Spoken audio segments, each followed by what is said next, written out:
Assalamu alaikum warahmatullahi wabarakatuh. Very good evening. My name is Faisal Kassim and welcome to Live Roll Talk. Exactly 25 minutes past 8 o'clock, and we're here inside the studio to discuss about security matters.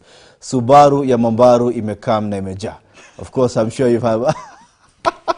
Jia was already laughing, man. Yes, Subaru ya Mambaru imekam na imeja. Imeja na His Excellency the President, Honorable Kithure Kindiki, who's the CS of Interior. It has Japheth Koome, who is the current Inspector General, and the whole team behind him, the likes of DCI, Amin Ibrahim, the likes of Nurgabo, who is the Deputy IG, and all that. So this Subaru is going on the streets of Nairobi and all over the country to look at those people who are making you to be sleepless, making you not to walk on the streets, talking to anybody you want to talk to on phone, and holding your bag as though your life depends on it. Yes, Subaru ya Mambaru imekam na imeja. So we are here. Before that Subaru catches up with them, we're here to talk about some of those issues, the sleepless nights and the horror that the young men and women are causing on the streets of Nairobi. And joining me tonight to talk about this issue, of course, starting with Javas Bigambo, who is a political scientist and a lawyer. Karibu sana ndugu. Thank you so much. And of course, the best amongst us inside the studio, Dr. Fatuma Ahmed Ali. Assalamu alaikum. Who is an associate professor at the USIU. Karibu sana. How are you guys? Muko salama? Karibuni sana, and welcome to this one of the best conversations in Africa. Talk about matters to do with security. Javas, you're laughing when I said Subaru Mambaru imekam na imeja. Well, it sounds lyrical, and of course in street parlance, it's something that is always associated with the security agencies and how they always sweep and swoop people. Exactly, and something that really caused them troubles, so to speak, for lack of a better word, right, Prof? Yeah. Right now we are seeing the indictment of some of these police officers who belong to the special unit, the SSU, that was recently disbanded by His Excellency the President. Fatma, from where you're sitting, what do you think can be the reason for this insecurity as experienced in the country? Well, I think there is a mixture of a lot of things. You have to realize that we are in a very challenging moment now. We've just come from the shocks of the COVID, from an election. And of course, we have a whole issues that we have not been able to really deal with, such as unemployment, you know. And some of this insecurity are always part of those insecurities we've always had. It's just that the magnitude has really expanded. Unemployment has always been there. Yeah. I mean, Kenya has always suffered. One of the perennial diseases that we have been suffering from as Kenyans has been unemployment, right? Yeah, but it's increasing among the youth. And these are the active, citizen, young and with a lot of ambition. And of course, we have to realize that it's a moment of transition. So we are coming from one government to another one, and also there's expectation from the youth who are maybe expecting that they will get a job. Mahasla. Exactly. Exactly. Yeah. So mtu asipopata kazi, anajitafutia kazi, you know. So it's also, crime has been seen as a way of creating. Because if you look at how, if you look at the history of crime, especially in urban center, and when you have these gangs, it's always economically driven, but also politically. So if we were talking about this subject before the election, we'll associate it with politics. Yeah. But now it's after the elections. Of course, there's that element of the economics that comes in, also social issues, you know, because we have created such an ambition for our youth, you know. Umesema Subaru, sasa kila mtu anataka hiyo Subaru, you know. So also this is the thing, like now everyone wants to have a car, wants to have this, wants to have that.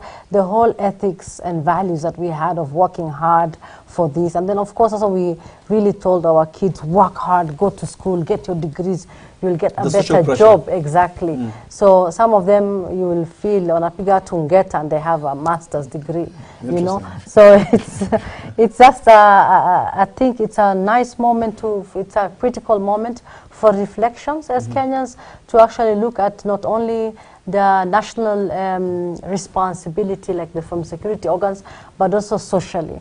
What is our social responsibility? Because some of these kids are ours, you know. And of course also, I mean, just even understanding what will be the process of beefing security, because security is about me and you. So unemployment for you takes the center stage? Yes, unemployment takes, but not only unemployment. I wouldn't want to. But at least it takes the center stage. Yes, I wouldn't want to manage only that because I think it's a cocktail of many things. Oh, okay, interesting. But yeah, but unemployment is a justification, I would say. Nice. Javas, I'd like your weigh in on the matter, right? And Prof touched on she just mentioned political, right? It came in, it slid in the conversation, in the answer that she was giving, right? Thinking aloud, might it be politically instigated? As you weighing in on the matter, please. Well, thank you, Faisal, and let me tether my response to what Professor said, that it is in a way connected to the transition period in which we are. Mm-hmm. When you look at the history of this country, anytime a new administration has come into office, mm-hmm. there have been moments of lapses security-wise. We have had cases of insecurity. Yeah, I remember 2013 during the series of bombless attacks in 2013. Not even just 2013. Yeah. Even from the time the first president of Kenya took the reins of power, and then even when Daniel Arap Moi the late took the reins of power. When Mwai Kibaki took the reins of power, we remember we had also a spate of insecurity, including terrorism, the Kikambala bombings, the Mungikis, etc. Yeah. When Uhuru Kenyatta, the former president, took the reins of power, we also had various spates of insecurity, including even the Westgate terror attacks. Yes. Now, this time, William Ruto has taken the reins of power, and we've seen those lapses. Now, the thing is this. Most of the time, within the security sector, there are certain persons, at times with a change of regime, they are too optimistic about their prospects. Others are fearful about the situation that lies ahead. Mm-hmm. Mm-hmm. And it's because of these cases of anxieties that some things get to be slippery. Mm-hmm. But beyond that, we must appreciate that security is a constitutional issue. Mm-hmm. And when you look at Article 238 of the Constitution, it codifies the principles of national security, mm-hmm. and that it is paramount and dependent on government to provide territorial integrity, mm-hmm. provide security for the citizens, mm-hmm. their property, etc. When you go further to Article 239 of the Constitution, it in fact domiciles the critical security organs in this country. Mm-hmm. In the Constitution, we have got the Kenya Defense Forces, we have got the National Intelligence Services, we have got the National Police Services. Those three organs, upon their shoulders lies the question of security. Security is the touchstone of the social, political, and economic progress of any society. Within state society and societies, they are plotted and find balance within the Cartesian plan of security. Interesting. Now, looking at this, then we have got to appreciate that security in its mechanisms has got three critical dimensions. One, administrative. Two, operational. And those are very, very crucial. Yeah. Mm-hmm. And the other, of course, is now the delivery itself of the security services. Mm. Now, when you look at all these factors and dimensions, you get to realize that the duty of providing this security is dependent on the persons that have got the controls of the reins of power. It is not, of course, under the three arms of government, it's not under parliament, yes. It's not under the judiciary, it's under the executive. Yeah. Solely under the executive. And that's why we've seen that the CS for Interior, Professor Kithure Kindiki, has spoken. We have seen the new IG has spoken, and even the governor of Nairobi, who is in charge of the executive at the county level, has also spoken. Is he though? But there is the issue of coordination that is very important. Now, I would also agree with the Professor that this issue is primarily political to this extent. Of course, on record, we have heard even how the new administration has spoken to various issues when they took the reins of power. Deputy President Rigathi Gachagua guided that the DCI persons should remain at Kiambu Road and wait for persons to register complaints, etc. But it's far more complex. Now, the other thing is that when you talk about security, we look at the security of the person who are citizens, ordinary citizens or civilians. Yeah. Then we also look at the security of security personnel. Because today, we must appreciate that these security officers belong to families. When some of them are failed on the line of duty, children become fatherless, women become widows, and it is a challenge. And so, as we talk about security for civilians, we must also appreciate the necessity of security for security personnel, which means then the financing of the security component adequately and sufficiently becomes crucial within the cog of the wheel of providing security in government. Just a follow-up question. When I'm talking about political instigation, and of course you've given a very comprehensive answer that it's amazing. But again, when looking at the toppling of the former Egyptian president, Mohamed Morsi, when Abdel Fattah al-Sisi in 2013 took over, it started with some level of unrest from the citizens. And of course, the opposition took advantage of that, trying to showcase that he is not in charge of the country, he cannot take care of the country. So that's what I'm asking, do you think there might be something along those lines? Not necessarily, though I appreciate that even the Constitution of Kenya provides one clarity, that security agency or services are subordinate to civilian rule. And that is why the head of the defense forces is a civilian who is the president of the Republic of Kenya. In this case, Dr. William Samoei Ruto. But, you see, unless there is either conspiracy within the security forces that get to agree with certain factions within civilians or the opposition, I can assure you that it is difficult for gunless persons to face off with persons carrying rifles unless we start looking at it from a moral question. For example, when we give the example of the civil rights movement in the United States of America, when Martin Luther King Jr. led an nonviolent movement and encouraged their supporters to fight for liberation and change and civil rights without using violence of any kind. Interesting. Doc, before we go to a very short break, I just want to ask you, netizens have raised concerns on the attitude of the current IG, Bona Japheth Koome, on the whole security issue. Of course, 2 days ago coming out and discrediting some of the videos that have been circulating online, saying that they are spreading to cause fear. Of course, being cognizant of the situation, but of course at the same time, the attitude was a bit standoffish, for lack of a better word. What do you have to say about that? And number 2, to add on to that, are you hopeful with the current response, of course, by the government to handle the situation? Okay, I think I'll start with the second one. Just from what Bigambo, my brother here, said. You know, I think also we have to appreciate our country. You know, the constitutionalism is really working. We have this infrastructure.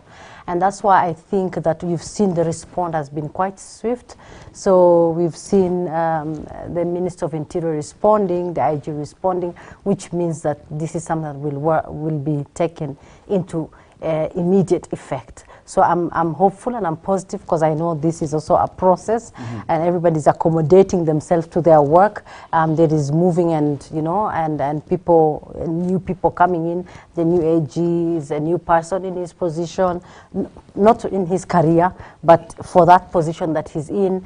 And of course, for the people also, he's a new person at that moment. So I think also there's also that accommodating process, and which also is a negotiation that society does in terms of transition. Yeah. So do you think it was too soon to kind of replace all the key security players? No, it was not soon. I think this is also, it is at its moment, because it has to, because things have to move and continue, because you can't hold on. Otherwise, you know, nothing will move. So I think it was the right moment. But of course, also there is a lot that comes in, because also like what you said about the netizen, there's that intergenerational. There is also, I think, not understanding sometimes also what is the new regime that comes in, what is their main goal, agenda. And I think it has come out clear that security is also a priority, because we have, I mean, if nothing was being done or said in these 2 weeks, then we will say maybe security is not a priority. And security is a priority. My brother here mentioned that, you know, without security you can't have peace, you can't have development. So it's a core aspect of any societal progress. And that's why also it's important that sometimes I think also sometimes it's the character of the security person, and I think also this intergenerational gap, and that's why, you know, how different people express themselves might maybe send a different message to different category of the society. And of course also you have to understand that our security, we are in reforms. We are a society that is constantly reforming, and you know that we've had the positive and the negative aspect of our security, and that's why we are very critical with the security in Kenya. I think in Eastern Horn of Africa, we are one of these countries that have the privilege to even critique and reflect and constantly say things here and having live, this conversation exactly, live. About our security. In that other places we will not, which is so healthy for us, because so it's also a way also to send signal and message to the people who are in charge, and to know, you know, what is really also the expectation of the society, apart from it being also their main function. Yeah. Just before we go on a break, I want to tell a story. I've just picked what you've said. We have this freedom. Bigambo, where we were in the morning, you know, there were people next to us, the next room, that they were talking about something in relation to another country. Yeah. So when I walked out, I met one of my friends, Boniface Mwangi. And they were talking, say, Boniface is like, you know, we cannot have this conversation in that country. These people cannot meet in that country.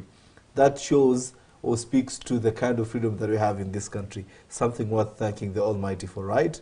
Anyways, so this, and just going to have to hold it there. But again, when we come back, guys, I want us to look at, again, Bigambo, you've spoken about very important key issues, right? Security in two ways. One, the security of the citizens, and the security of the security personnel. So how do we start with ourselves, in the words of the former President Uhuru Muigai Kenyatta? Usalamu unaanza na mimi? Usalamu unaanza na? I would not agree with the former president at all.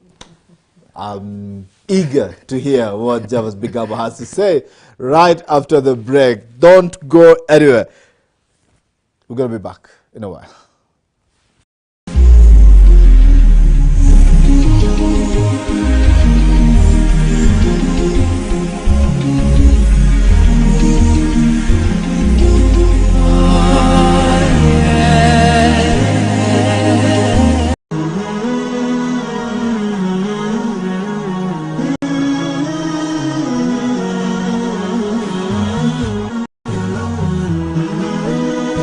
Horizon TV, the beacon for the nation.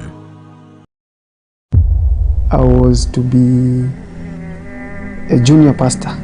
I felt I was in the wrong belief system. And that's when now I started looking into Islam. Nilitaka kujua huwa wanaabudu nini. Because of that experience, I made a decision that almost ruined my life. Nikaanza kushika hizi verses za Quran. Juu zilikuwa zinanifurahisha sana, especially ukisikia watu wakizirecite. Nikafungua anga Qur'ani, ilikuwa ya Kiswahili. Nilimanejingi tu kusoma aya moja tu kidogo kabla nipate Mwenyezi Mungu ameumba mbingu 7 na ardhi 7. Hiyo ni jambo sikuwa nimewahi sikia. I was convinced that Islam is a true religion. I'm getting emotional.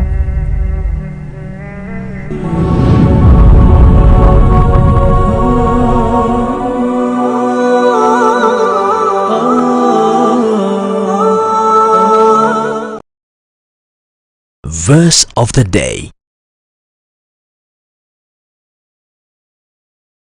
أعوذ بالله من الشيطان الرجيم. بسم الله الرحمن الرحيم.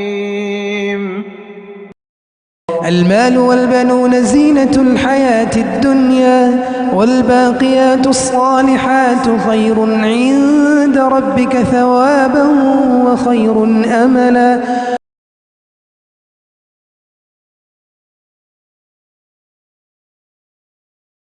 Quote of the day. Imam Malik bin Anas said, I am but a man. I make mistakes sometimes, and I am correct sometimes. So examine my opinions and accept anything that agrees with the book and sunnah, and leave anything that does not agree with the book and sunnah.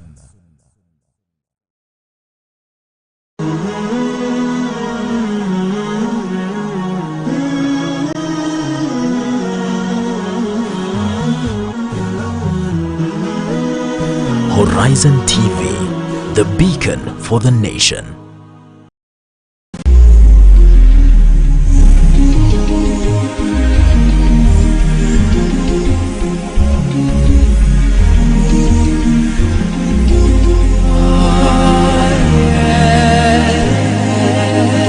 Assalamu alaikum wa rahmatullahi wa barakatuh, and thank you so much for keeping it live. Real Talk right here on Horizon TV. Asante, asante, asante, asante sana.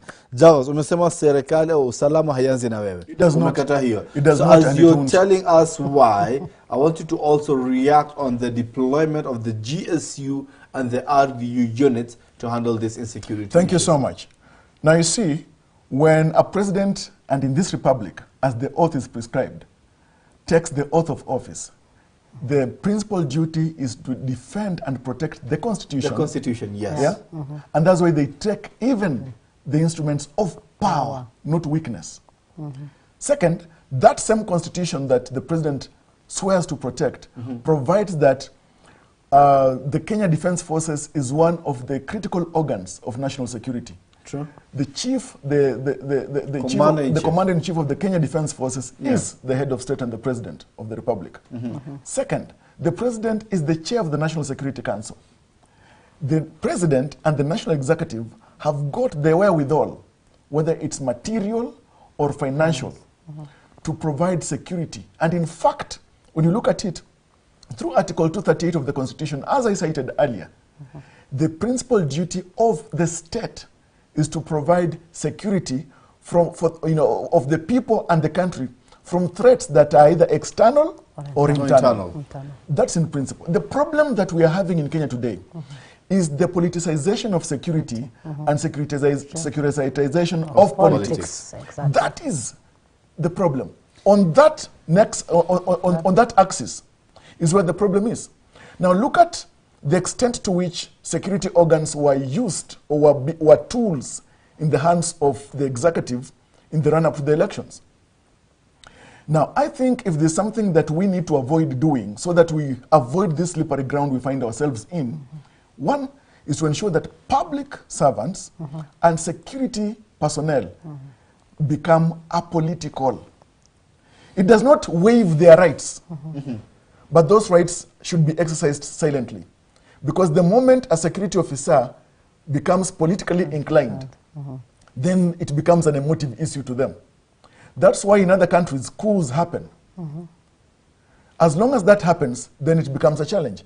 I appreciate the decision of His Excellency the President yesterday to deploy the General Service Unit officers and the RDU to work closely with the National Police Service for purposes of restoration of order within the capital of Nairobi. But they should even go further and do the same to stop theft cases, as well as cattle rustling in the Rift Valley and many other places. On the border. That is very crucial. Now you see, remember we said that, and it's in law, and in fact, that the president is the chair of the National Security Council, has got the right and the liberty. The laws grant him latitude to deploy such security officers to the extent that is reasonably possible and necessary for the security of Kenyans. Javas, the ratio of the police to the citizens in this country is 1 to over 300. 390 actually, to be precise, according to Africa Fact Check. So honestly speaking, if you say usalama hayazi na mimi, usalama hayazi na wewe, I mean we have less personnel, security personnel in this country, a disaster that we need to face it. Number two, we have less funding of these people. One of the key factors that were one of the key highlights of the Kenya Kwanza manifesto was about the welfare of the security personnel, right? Yes. So their welfare, their financing, their funding is actually a problem to begin with. Now, I will still reject the thesis by the former president that security starts with me. To what extent can a normal civilian go to defend themselves against any threat, whether local, internal, or external? Very limited. Taking precautionary measures, for example, but you right? see, there are very many mechanisms of intervention that can be deployed to help scale up the security situation in the country. One, and you've mentioned it, the adequate or sufficient funding or resourcing of security personnel. Today, when we see security officers doing their patrols, are they wearing bulletproof vests? Not really. 99% of the chance is that they are not. Yeah. It is important that we adequately resource the operationalization of security within the country. Of which now it brings the whole debate of funding in this country. Exactly. Yeah. Now we have got finances, yes. It may not be sufficient. Nobody, even the wealthiest among us, has got sufficient finances in their lifetime. That's why they keep on pursuing much more. Now, the thing is this. If we just get, and the president, yes, has talked about austerity measures and tried to cut 300 billion shillings from the 2021-2022, in the 2022-2023 financial year budget. But if at all we were to have good manners, stop graft, punish complacency and economic crimes, so that there is the element of deterrence, then such money that is saved can help to equip further security personnel, so that if they have even the most modern tools for fighting crime, it will be very good. Secondly, there is the component of technological advancement. It is an enabler of security as well as a threat to security. So whether you look at it from the perspective of cyber crimes, etc., but when we also equip our security officers for purposes of embracing technology to enhance surveillance, the enhancement of surveillance will also help to reduce cases of insecurity that are there. Interesting. The other thing that we need to do is to ensure that we continue having periodic training and retraining of our security personnel. After somebody has left Kiganjo, do we have cases where they are retrained? That could be another challenge.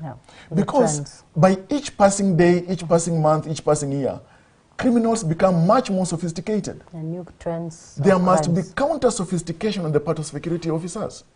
These things are very imperative. Great. I want you to hold it there. Prof, coming into your background, one of the victims of the insecurity or lack of security in this country was a foreigner, the late Ashraf, the Pakistani journalist, who was killed on Kenyan soil. Of course, still a lot of controversy circumnavigating the whole issue. What does it say about our diplomatic state as a country with the foreign nation? Yeah, I think also not a lot about the diplomatic, but the security issue. As you said, it actually shows, and if you heard yesterday, Larry Madiu interviewing the wife, and the mother, they didn't even they don't know where Kenya is, but they don't trust the Kenyan security in really handling that manner. I think also this is also speaks a lot about our security, status of security, that it's not a security that there is justice in it. So, when you talk about security, the element of justice has to come in. So if you cannot give justice in this kind of context, also that also downplays the whole idea of giving security. So I think also that really speaks a lot about our security operators, the fact that our own police, there is a controversy between, the whole issue that is involved, that there is a security officers and then it's not known, and even the findings from the security is also contradicting also that tells a lot, and that's why also the idea of the training and retraining, and even just understanding the new dilemmas, probably the new trends of security, because this is also now a diplomatic issue, and not only diplomatic issue, but an international issue. It's a human rights issue. You know that journalism is one of the dangerous professions to mess currently, with. Exactly. And having an international journalist skill in our country that even speaks loads, you know, it's not like in Mexico, I think it's the #1 in the world where journalists are killed a lot by the narcos, you know, because of reporting and of exposing course, them exposing them and controlling information, because information is power. So I think that also speaks out, and that's why also I think the best thing would have been to, you know, really give information, which is also sometimes, as I would add to my brother what he said, I think the other element is also whoever is managing security, they have to manage information. They have to manage communication, you know, inform, because right now there are many people who are waiting to know what happened to the journalists. It's become an international interest, but the answers are not forthcoming. If it's there, it's not very clear. So I think also we need to have a way of really having control of all this information. What was he doing there? You know, like it was not even known he was here for 2 months. You know, and that also speaks a lot about our security. And of course, then diplomacy has to come in and sort out all that mess. And of course, we have an image to take care, and reputation to protect. Internationally to protect, and of course answers to give. And this is also one way of also international relations, you know. So there is a direct correlation between security and diplomacy. Definitely. That's what I'm getting from you, right? Yeah. And of course, the higher the insecurity, then the worse our reputation globally would come, right? Exactly. So how do we communicate this message now to the gangs and the people or the parents of the young men and women on the streets doing that? Yeah, and I think also it's about national interest, national security, because you see, we are a country that attracts tourism. A lot of people come to look at the beauty of our country. So if people here, it's like, you remember tourism went down because of the terrorism, right? Now it's because of gangs and crime. So most people will not come to want to visit Nairobi because they know they'll be stopped because of their phones.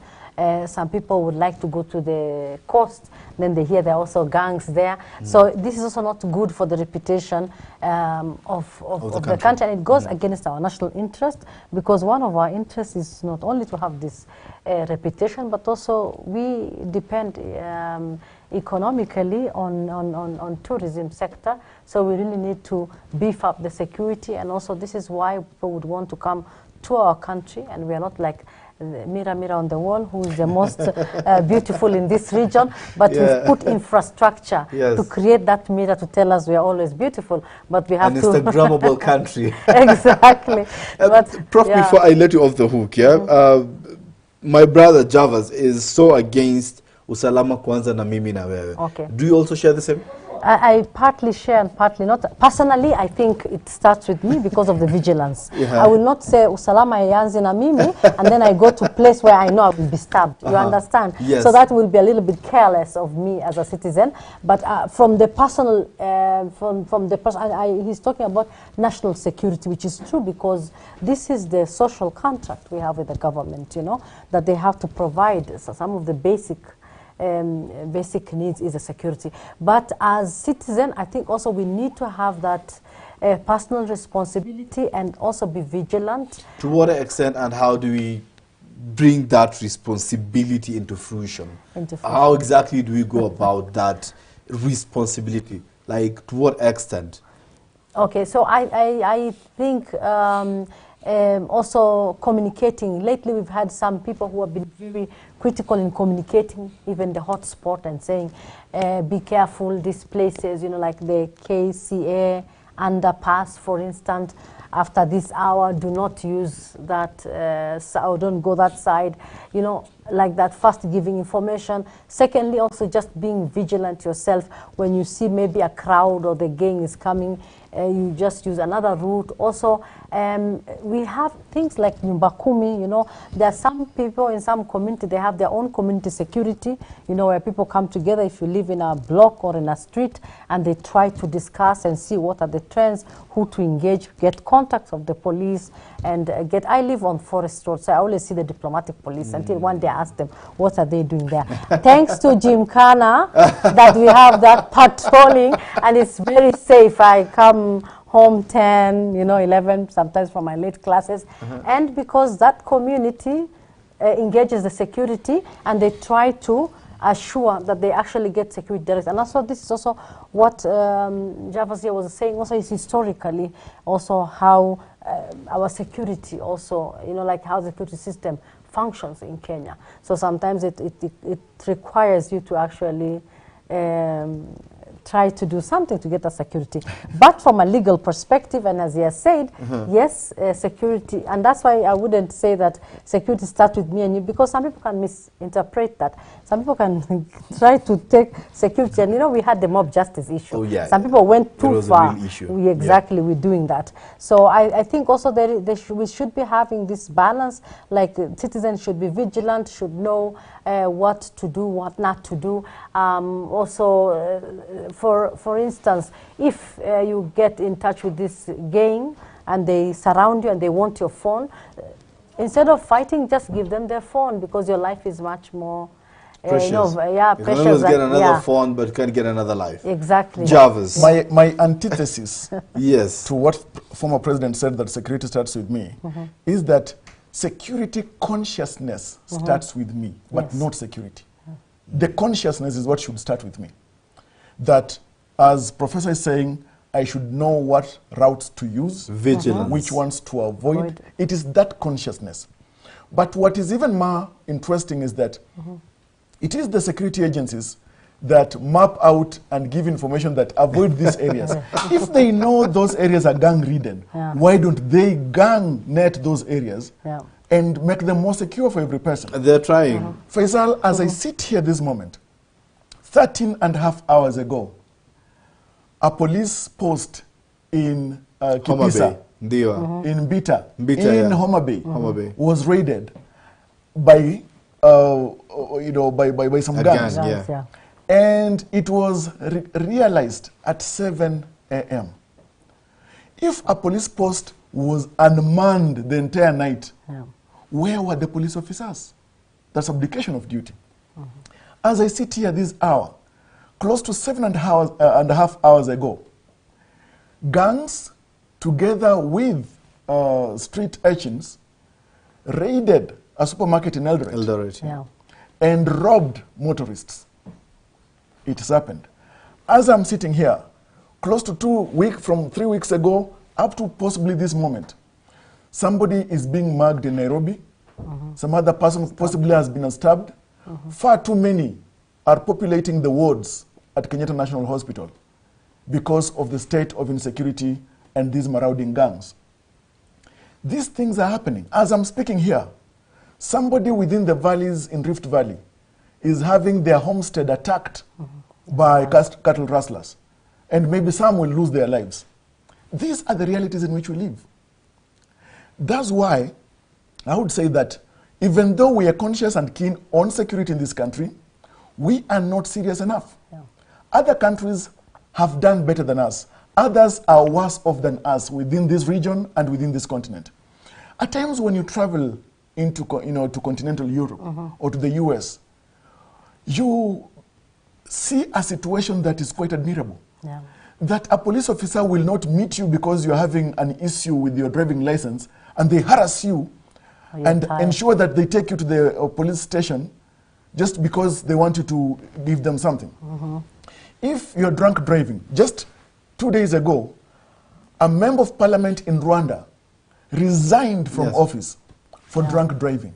It is about the consciousness. This consciousness is not just about civilians, even our security officers. When you talk about, and Professor intimated to it earlier, about the issue of police reforms, we always miss the boat by the river. We think that police reforms is changing the uniform. We think that police reforms is just merely about buying new guns for them and new boots. Yes. It is about the software just as much as the hardware. The attitude. So it's very important. It's about the culture, the tradition. And that's why maybe with this new administration, we should find a way of having some exchange program among security officers, police officers, so that they can learn from those in Chad, learn from those in Nigeria, and Nigerians learn from us, because in Nigeria, it is a difficult situation. Go to Europe. Yes. Germany. Yeah, go to Germany, go to the US. Norway.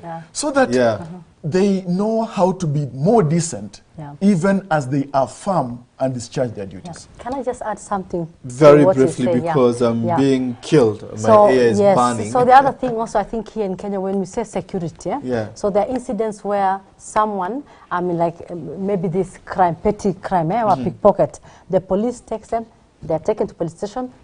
You know what happens? They come back, the same person is there. So the citizen lose trust in the security organs, you know. So they also have to build trust.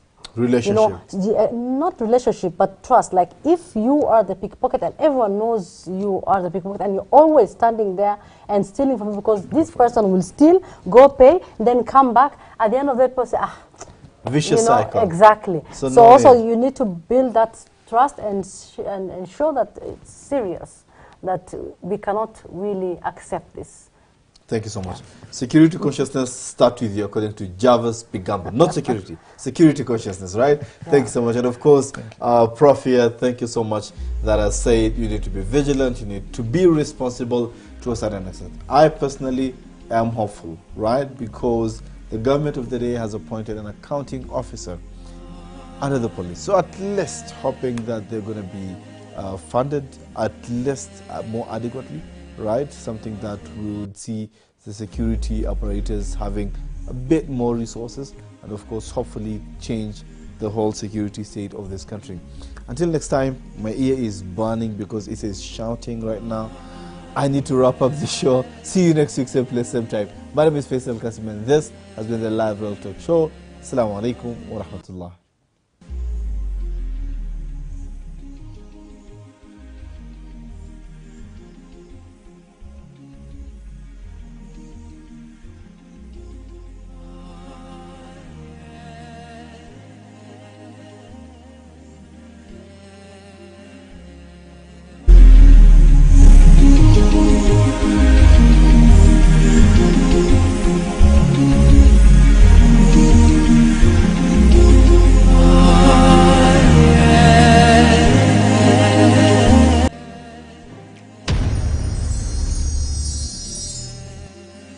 قال تعالى في محكم تنزيله بعد أعوذ بالله من الشيطان الرجيم Ninasaha kutoka pwani. هذا الدين قال الله قال الرسول قال الصحابة هم أولو العرفان انتهى. Ile